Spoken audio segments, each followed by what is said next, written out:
السلام علیکم، میرا نام مبشر لقمان ہے۔ آپ دیکھ رہے ہیں مبشر لقمان یوٹیوب چینل۔ آپ نے تو بڑے انبیاء کرام کے معجزات کے بارے میں سنا ہے اور سب کو پتہ ہے، لیکن ایک معجزہ جو رسول پاک صلی اللہ علیہ وسلم کے اوپر تھا اور جس کا کوئی ثانی نہیں ہے، اسی لیے ان کو سردار الانبیاء بھی کہا جاتا ہے، اور وہ ہے قرآن پاک۔ اور قرآن پاک جن کے اوپر ریویل ہوا، نازل ہوا وحی کی صورت میں، اس کی بڑی تفصیلات ہیں کہ کتنے دن میں ہوا، کیا ہوا، وہ میں آپ کو آگے اس ویڈیو میں بتاتا ہوں۔ لیکن اس کی حکمت کے بارے میں آپ کو ایک بات میں بتانا چاہتا ہوں جو عام آدمی کو شاید احساس نہ ہو، اور وہ یہ ہے کہ ہم دنیا بھر کی ریسرچ کر کے آپ کے سامنے لاتے ہیں، اور ہم اتنی باتیں کرتے ہیں کہ جی مچھلی نے یہ کر لیا تو ناسا نے یہ کر لیا تو پیرلل یونیورس میں یہ ہو گیا یا پولیٹیکل انوائرمنٹ میں یہ ہو رہا ہے، لیکن ہم قرآن پاک کو وقت نہیں دیتے، اور یہ ہماری بدقسمتی ہے کہ ہمیں زیادہ دینا چاہیے۔ امام ابن تیمیہ کا آپ نے شاید ذکر سنا ہو۔ امام ابن تیمیہ کے پاس ایک دفعہ ایک شخص آئے، وہ میتھمیٹیشین تھے بہت بڑے کوئی، جو آئے ان کے پاس امام ابن تیمیہ کے پاس، انہوں نے آ کے کہا کہ حضرت میں نے قرآن پاک کی ایکویشنز نکال کر اس سے حساب لگایا، اور وہ حساب یہ ہے کہ جس طرح ہمیں پتہ ہے کہ ہم بتاتے ہیں کہ جی 1,24,000 پیغمبر آئے، انبیاء آئے، تو انہوں نے حساب لگا کے بتایا کہ اس میں اتنی آیتیں، اتنے قرآن ہیں، اتنا اس میں وقف لازم ہے، سارا کچھ کیلکولیٹ کر کہا کہ اس میں 1,24,000 مسائل کا حل موجود ہے۔ تو امام ابن تیمیہ نے اس کو کریکشن کی وہاں پہ، انہوں نے کہا تم غلط کہہ رہے ہو۔ تو اس نے کہا جی میں میتھمیٹیشین ہوں، میں آپ کو بتا رہا ہوں، میں نے پورا حساب لگایا ہے یہ۔ تو انہوں نے کہا بھائی بات یہ ہے کہ قرآن پاک جو ہے یہ قیامت تک کے لیے آیا، یہ آج کے لیے نہیں ہے۔ جو 1000 سال کے بعد مسئلہ ہونا، اس کا تمہیں پتہ ہی نہیں ہے کہ وہ مسئلہ کیا ہوگا، تو تم اس کا حل کیسے نکال سکتے ہو؟ تو اس کو لمٹ مت کرو، اس کو ریسٹرکٹ مت کرو اپنی عقل میں، یہ سوچو کہ یہی خزانہ ہے علم کا، اور جو آنے والی نسلیں ہیں، آنے والے لوگ ہیں، جب تک وہ قرآن پاک کھولتے رہیں گے، اس کا مشاہدہ کرتے رہیں گے اور اس سے مستفید ہوتے رہیں گے، تو ان کو اپنے ہر مسئلے کا حل ملے گا۔ اس لیے ہم اجتہاد بھی کرتے ہیں۔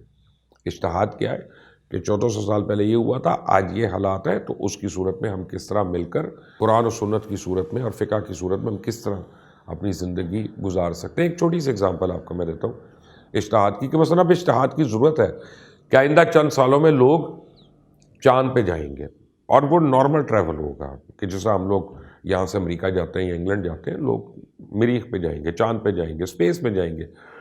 تو اب ان کا قبلہ کس سائڈ پہ ہونا ہے، انہوں نے کس طرف منہ کر کے نماز پڑھنی ہے؟ تو اس کے لیے اجتہاد کی ضرورت ہے تمام علماء کرام کی، ائمہ کرام کی، کہ وہ بیٹھ کے اس کے اوپر ہمیں نشاندہی کریں گے، ہمیں گائیڈ کریں گے۔ لیکن قرآن پاک کی چند انٹرسٹنگ چیزیں جو ہماری ایک ریسرچر نے نکالی، اور وہ میں آپ کے سامنے ضرور پیش کرتا ہوں، آپ کو پسند آئیں گی، اور امید ہے کہ اس سے آپ کے اندر جستجو ہوگی کہ آپ قرآن کو کھولیں تو صحیح، پڑھیں تو صحیح، اور پڑھ کر سمجھیں تو صحیح، اور پھر اللہ تعالیٰ آپ کو اور مجھے اس پہ عمل کرنے کی بھی توفیق عطا فرمائے۔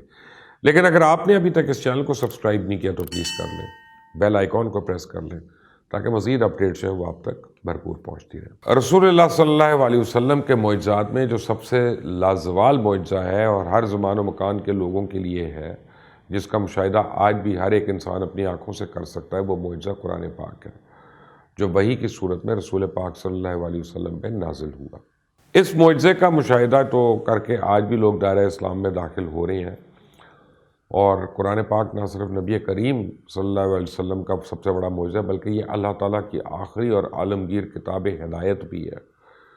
رسول پاک نے قرآن پاک کے ذریعے عربوں کے بڑے بڑے ادیبوں اور شاعروں کو چیلنج کیا تھا کہ وہ قرآن جیسی ایک صورت، سب سے چھوٹی صورت انہوں نے کہا تھا، تخلیق کر سکتے تو پیش کر کے دکھائیں، لیکن وہ ناکام رہے، اور آج تک کوئی بھی انسان ایک بھی ایسی آیت بھی تخلیق نہیں کر سکا۔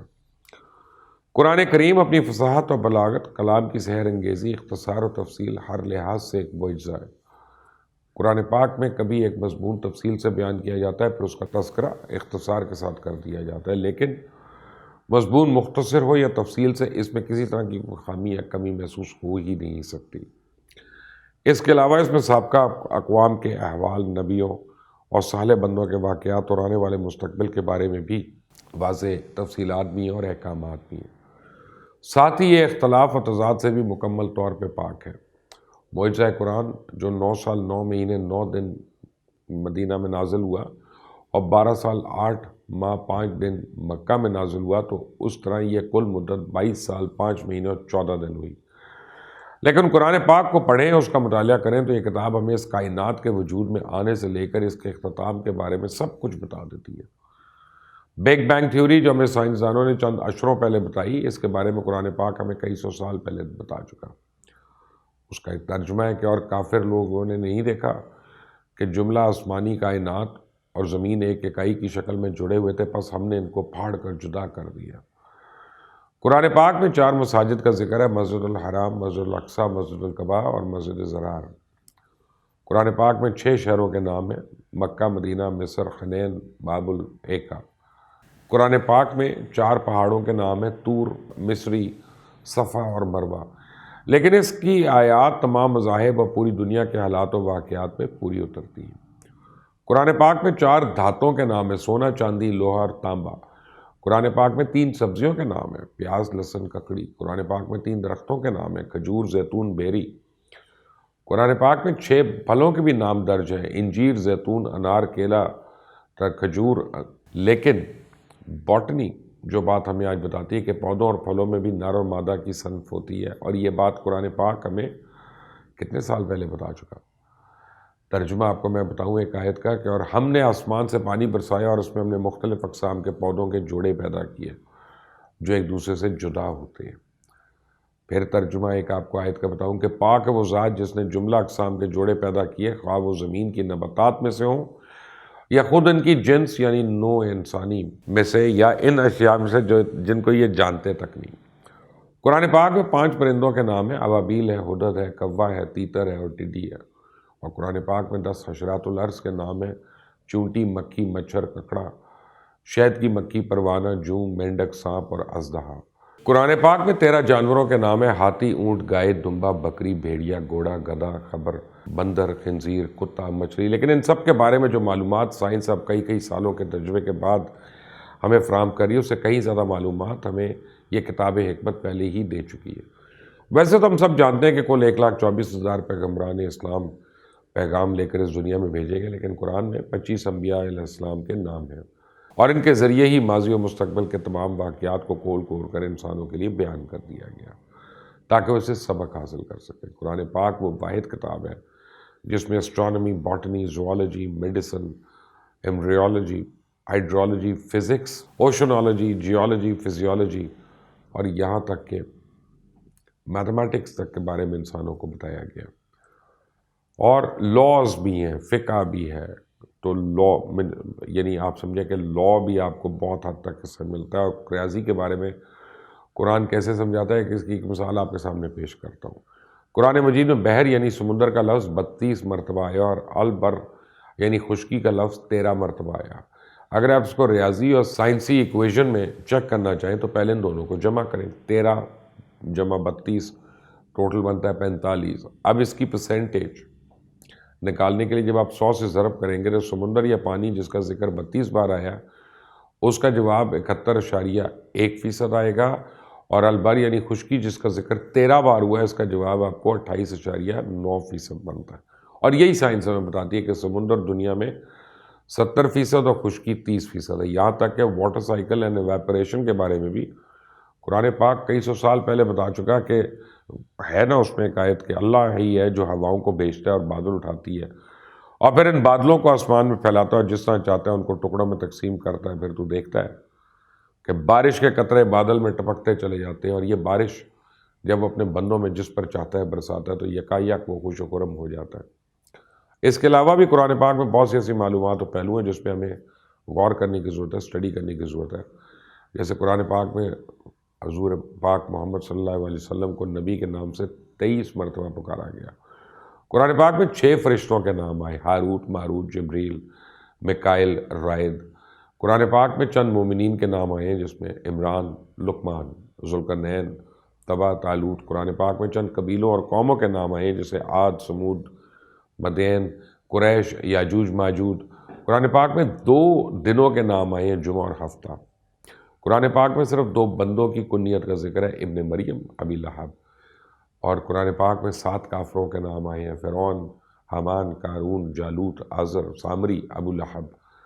قرآن پاک میں شیطان کا نام ابلیس 11 دفعہ آیا، اور قرآن پاک میں حضرت موسیٰ علیہ السلام کا ذکر 40 مرتبہ آیا، قرآن پاک میں لفظ صورت 7 مرتبہ آیا، اور قرآن پاک میں لفظ قارون 4 مرتبہ آیا۔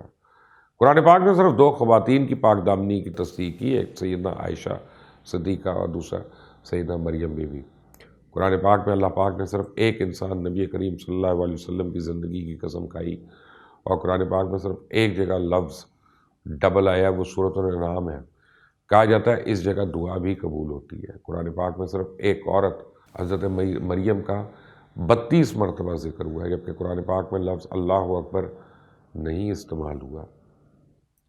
سورہ قمر، سورہ رحمان، سورہ واقعہ، تینوں میں لفظ اللہ نہیں ہے۔